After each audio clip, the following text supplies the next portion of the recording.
Todo modelo de negócio que está aí atualmente, ele é baseado em escassez.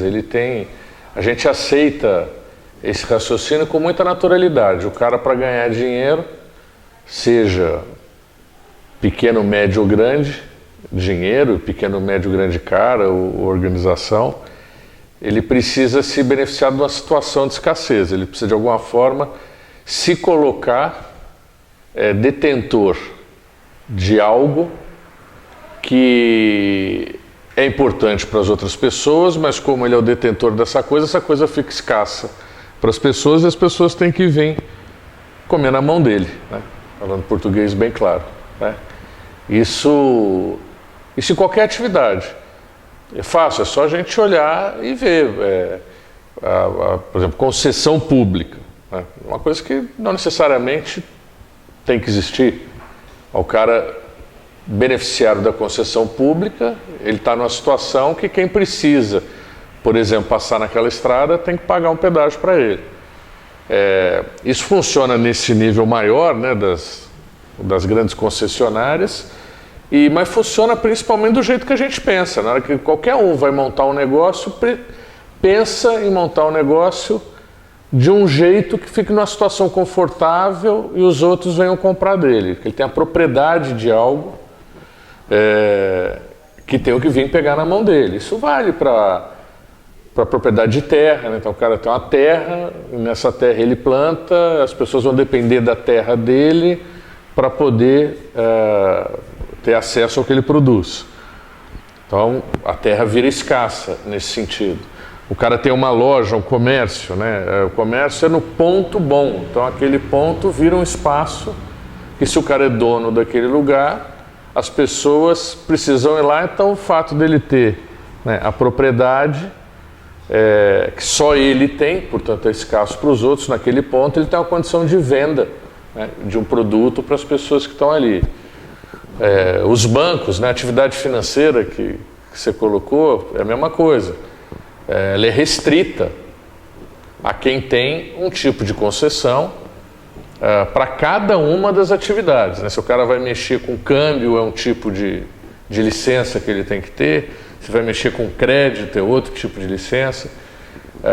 Se vai mexer com investimento, com fundos, é outro tipo de licença.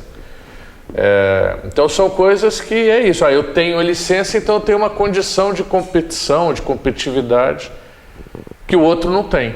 Então vai ter que vir pegar aqui, eu tenho uma situação mais confortável. A gente dá isso como certo, como sendo assim mesmo que funciona, né?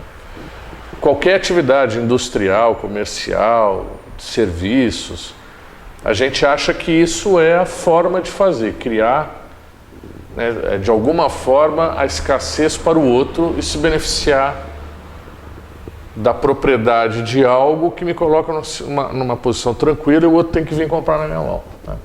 Quem pensa assim, ao organizar as peças, né, de uma estrutura que quer se beneficiar da escassez, as pessoas são importantíssimas, porque as pessoas têm que aceitar esse pacto, né? É interessante isso, quer dizer, tudo isso funciona porque todo mundo aceita esse jogo, né? Aceita isso que eu estou dizendo assim, que é dado como certo. Quando você começa a falar em abundância, em estrutura distribuída, em abundância de caminho, abundância de possibilidade, quer dizer, o raciocínio de que as coisas não são naturalmente escassas, a gente que as deixa escassas para poder justamente ou amealhar poder ou amealhar dinheiro, as pessoas se assustam. As pessoas, não, mas isso não é possível, imagina, porque todo mundo foi ensinado e treinado desde pequenininho que não tem para todo mundo, né? Quer dizer, o raciocínio é esse. Você, da sua casa, você já recebe essa informação, não tem para todo mundo. Então, se você quiser que tenha para você, você vai ter que criar uma situação de vantagem em relação ao outro, porque se não tem para todo mundo, né, todo mundo precisa, vai lá, se você não tiver vantagem em relação ao outro, você vai ficar sem. Essa aqui é a história. Então, na hora que você está administrando uma organização, você precisa sustentar essa mentira, na verdade, na cabeça das pessoas que compõem a organização. E isso é a coisa mais difícil de fazer. É mais fácil extrair petróleo do que fazer isso, sem dúvida nenhuma. Dá um trabalho danado você manter essa mentira na cabeça das pessoas. Porque se a pessoa prestar atenção na vida, ela vai ver que não é verdade. Que foi tudo criado artificialmente, que as conexões foram cortadas para criar uma escassez que beneficia alguém, ou uma corporação, ou uma empresa, ou um governo, ou uma pessoa. E você joga esse jogo, porque de alguma forma também você acha que você vai se beneficiar disso. É interessante porque é contada essa mentira para você no berço, né? De que não tem para todo mundo, mas que você é capaz, né, de conseguir os recursos.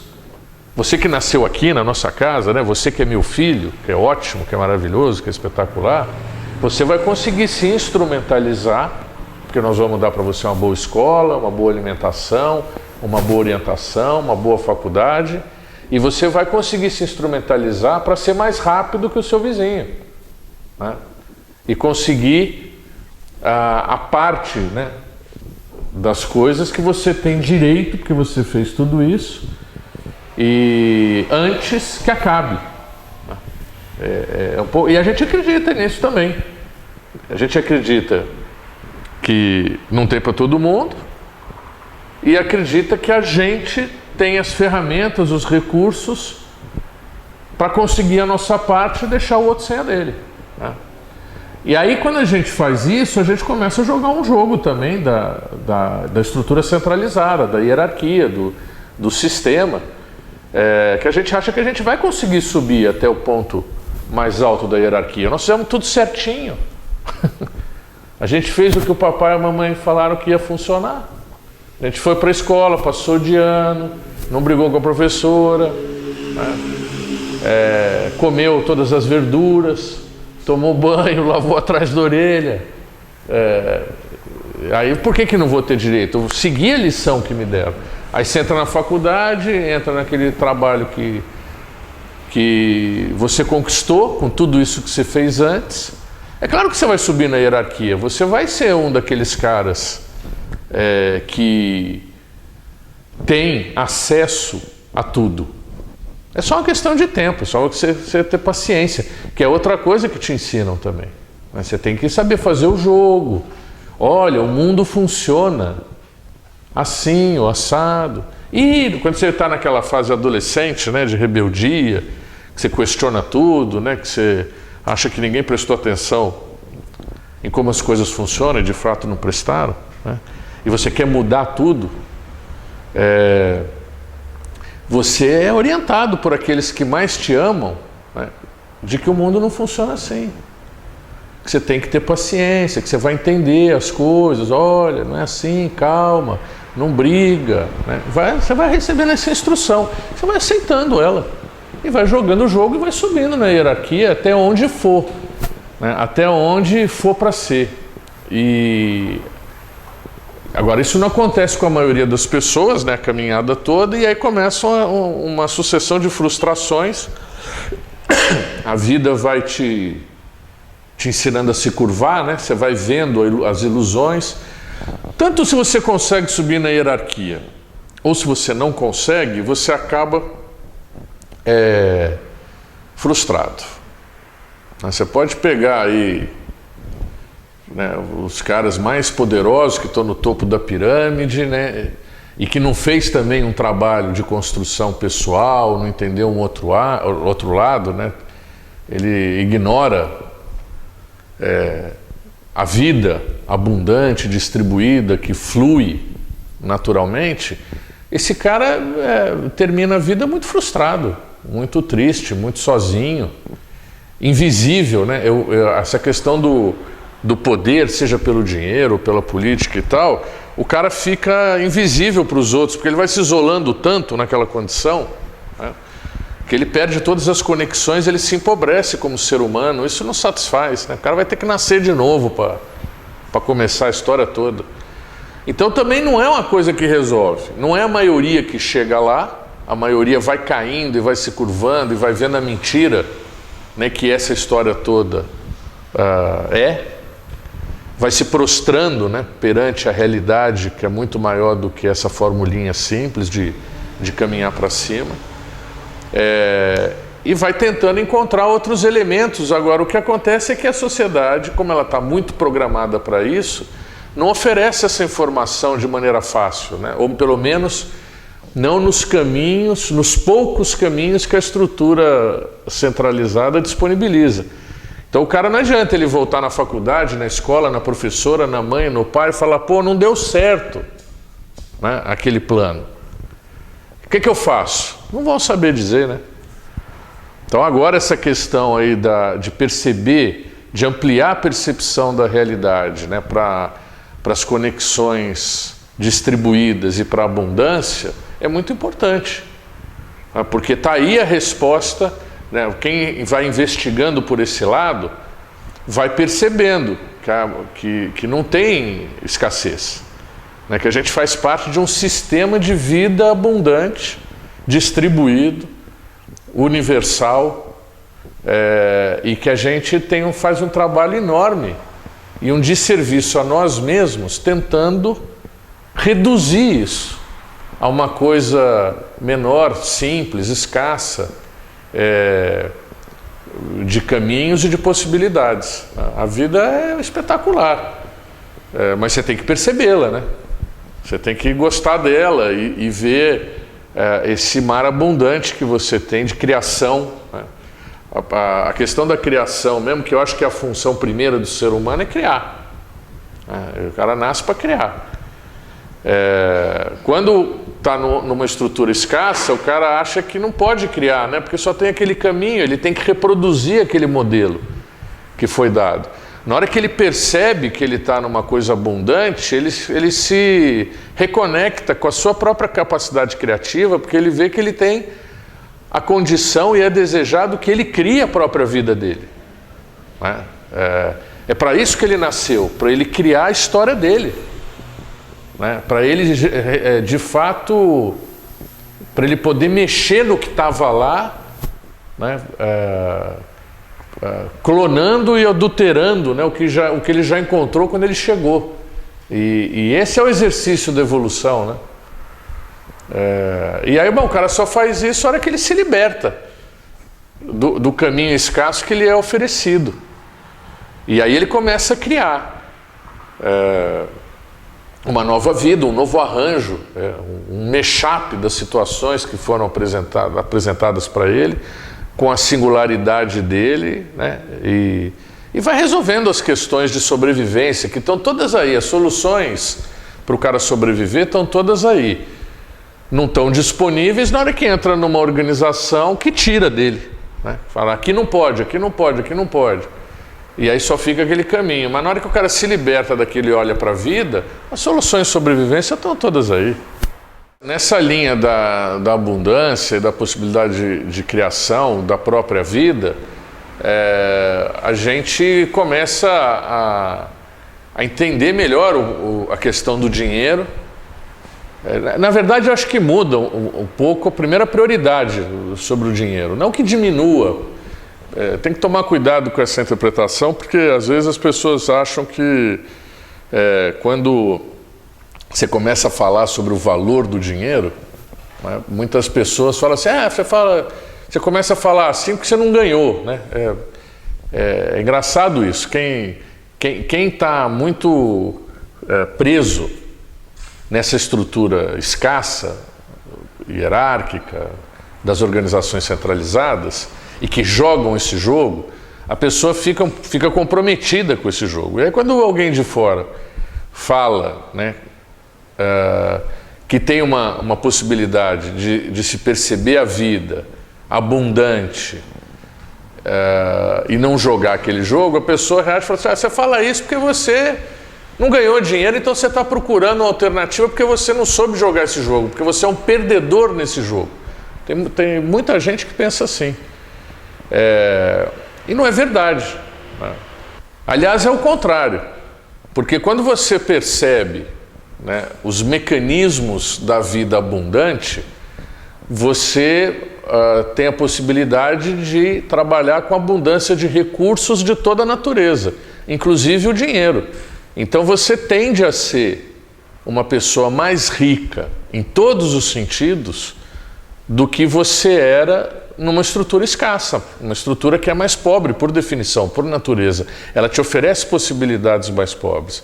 Então, eu não sou muito partidário dessa coisa do vencedor ou do perdedor, né? Mas para quem gosta de pensar assim, numa estrutura abundante, você tem muito mais chance de vencer, né? Então não é discurso de perdedor, né? Ao contrário, né? É discurso de gente inteligente que percebeu que a vida é mais ampla do que aquilo que se oferece numa escassez de caminho. Agora, você vai numa estrutura abundante, você vai colocando o dinheiro no lugar dele, né?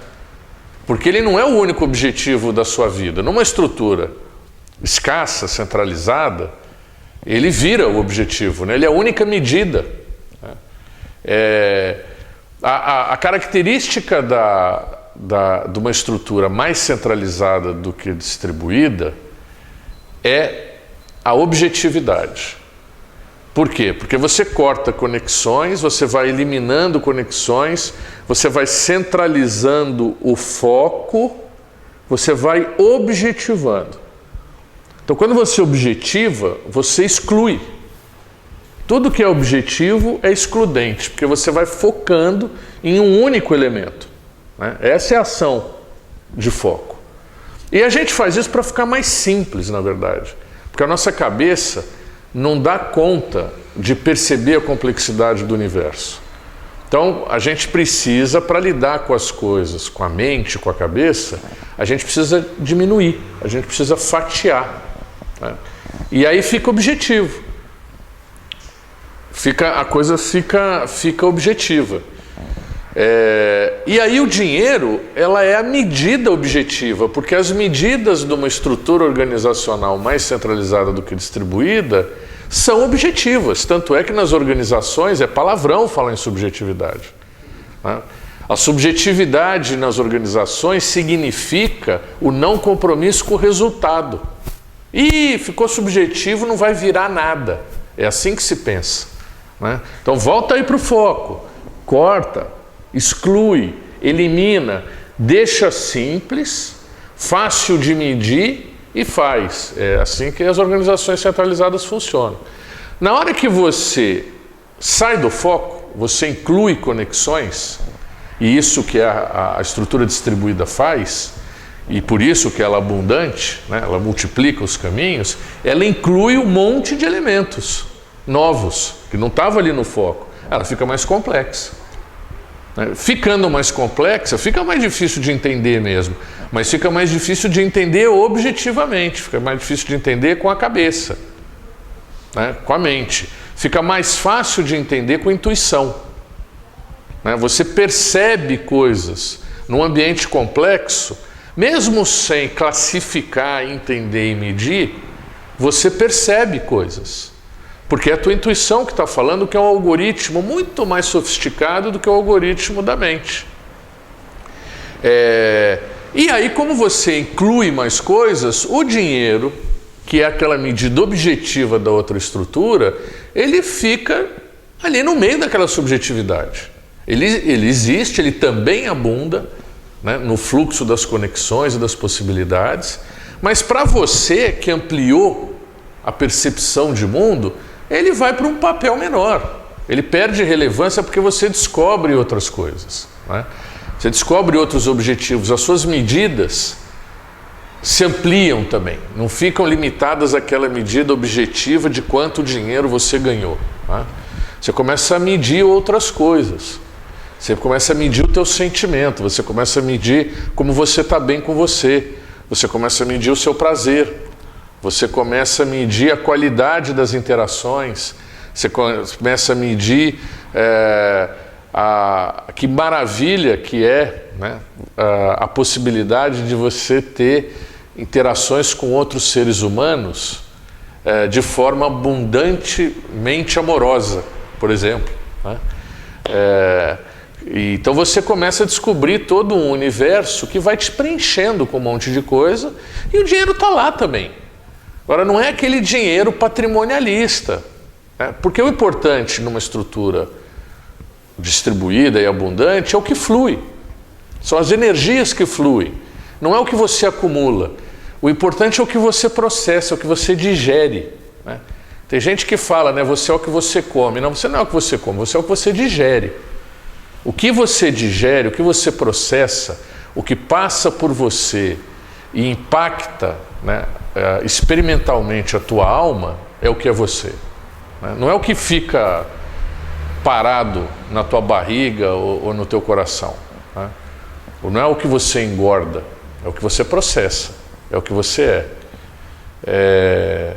E numa coisa dessa, quando você está numa estrutura abundantemente de conexões, de interação e tal, as coisas estão fluindo por você.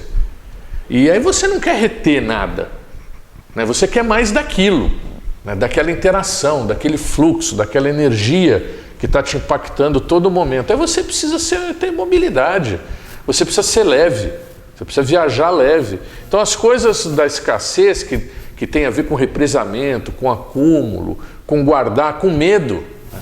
Com medo. Na estrutura mais centralizada do que distribuída, o princípio é de guardar, porque vai faltar, pode faltar no futuro. Na hora que você entende que você está conectado num sistema eterno, abundante, de fluxos de energia, você não precisa guardar mais nada. Esse medo some. Você substitui essa atitude medrosa, né, pela certeza, por essa certeza, né, de que você está conectado numa coisa abundante, de energia livre e eterna. Isso é bastante material, né? Mas é subjetivo. Então é interessante isso, porque a gente acha que as coisas do espírito, né, são imateriais. Não são. O espírito é material, a alma é material. Já tem gente, inclusive, em experimentos científicos, medindo o campo que a sinapse dos neurônios cria no nosso entorno como matéria. Tudo é matéria. Tem matérias mais sutis e matérias mais densas.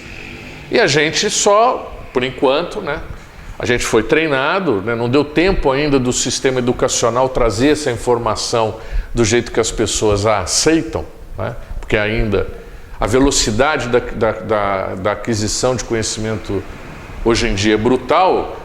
Como os caminhos disponíveis são mais centralizados do que distribuídos, o próprio fluxo do conhecimento formal demora a chegar nas pessoas.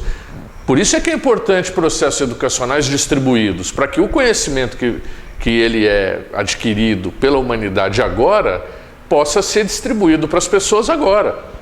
Então já existe muito conhecimento, né, sobre coisas que a gente não vê no dia a dia, mas que estão ali, que já são dados, e todos eles mostram que isso é ultra material. Mas a percepção, o nosso contato com essa matéria é mais eficiente exercitando a nossa capacidade subjetiva e não a capacidade objetiva, né? E a percepção da vida é essa, é o objetivo mais o subjetivo. Não dá para você cortar. As organizações cortam e aí fica sempre faltando uma coisa. Eu recentemente estava numa empresa, uma grande empresa brasileira, e começaram a me perguntar a respeito disso, como detectar e tal. Eu falei, olha, a detecção não é por uma medição de um contador Geiger, né? A medição é porque vocês sabem que tem, é só você reconhecer dentro de você que tem.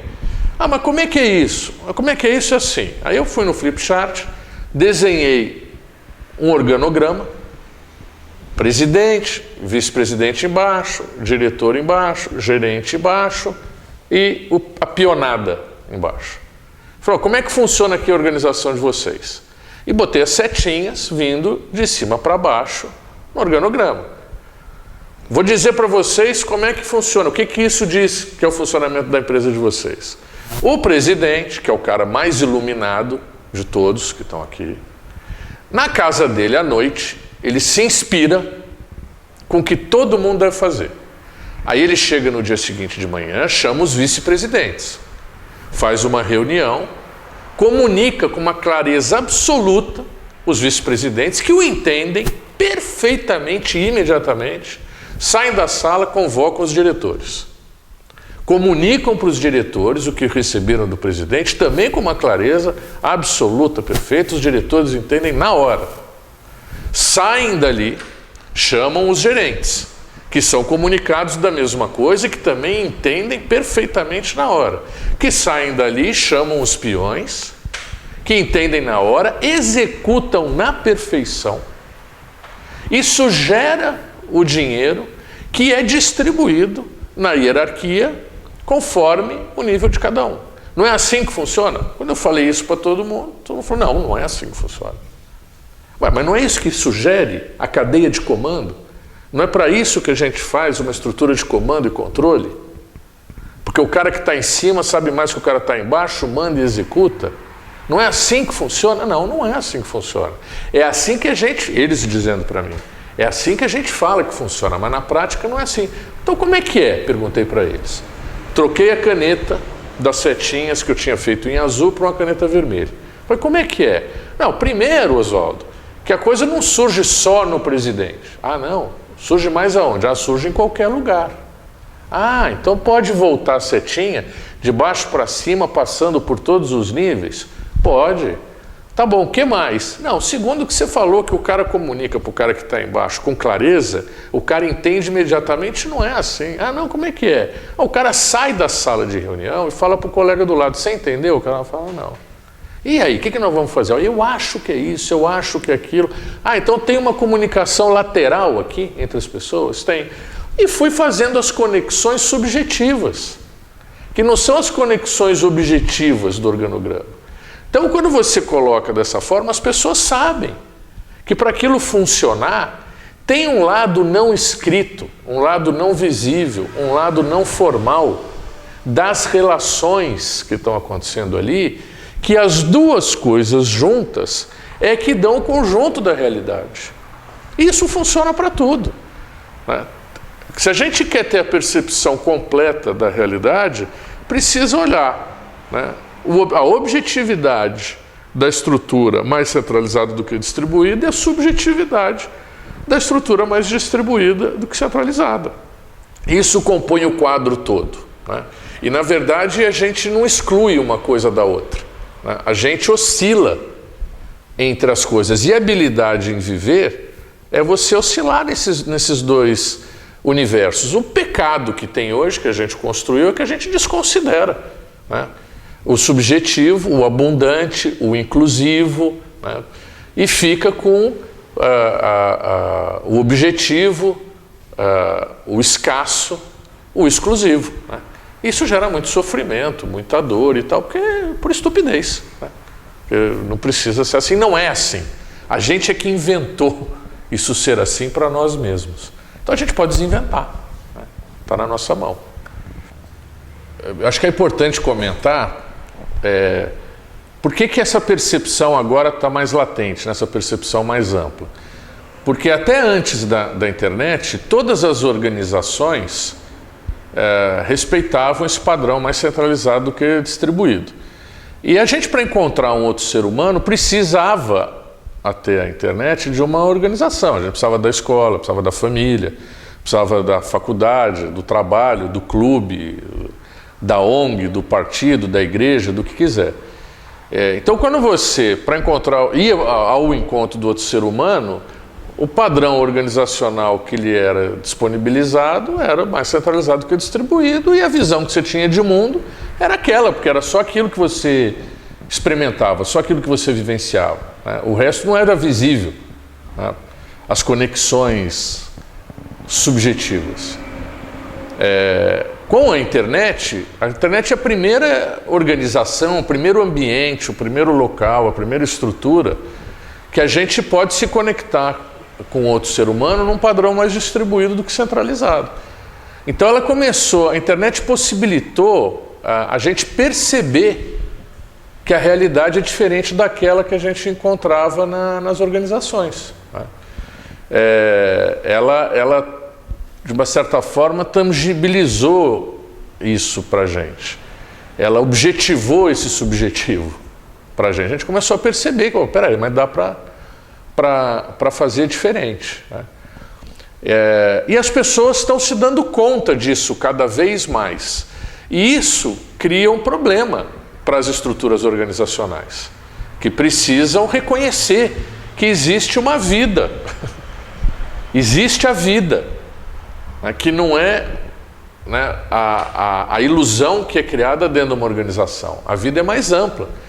E as pessoas querem viver, e a vida ela é invadente, né? A vida, quando ela acha os caminhos, então ela vai invadindo as organizações, vai invadindo as pessoas, e as pessoas vão fazendo essa escolha, porque a vida, você não quer se reduzir, você quer viver na plenitude. Todo mundo quer o máximo que a vida pode oferecer. Então aquela experiência reduzida que a organização oferece não vai mais dando conta dos anseios das pessoas.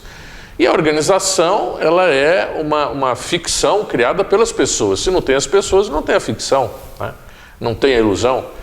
Então, hoje em dia, eu percebo assim, os gestores mais espertos, né, os administradores mais espertos das organizações, eles já sabem que a realidade não é só a percepção objetiva, que a realidade não é só o foco, o organograma, o centralizado. A realidade é abundante, ela flui livremente, as conexões são múltiplas e você precisa aprender a lidar com a percepção subjetiva. Os gestores precisam disso para poder manter a interação com as pessoas.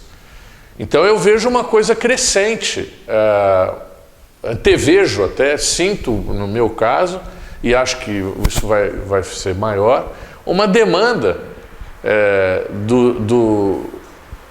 dos gestores objetivos por aquisição de conhecimento de como lidar com o subjetivo, né?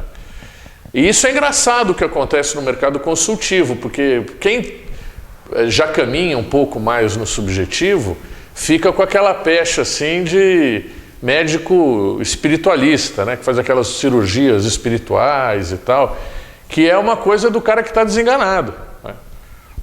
E eu acho que os gestores estão passando por isso e vão passar cada vez mais, porque eles procuram o consultor que sabe tudo da estrutura objetiva, né? Sabe tudo das métricas, do tempo que se mede e tal, para lidar com essa coisa subjetiva, e se frustram, gastam um dinheirão, né?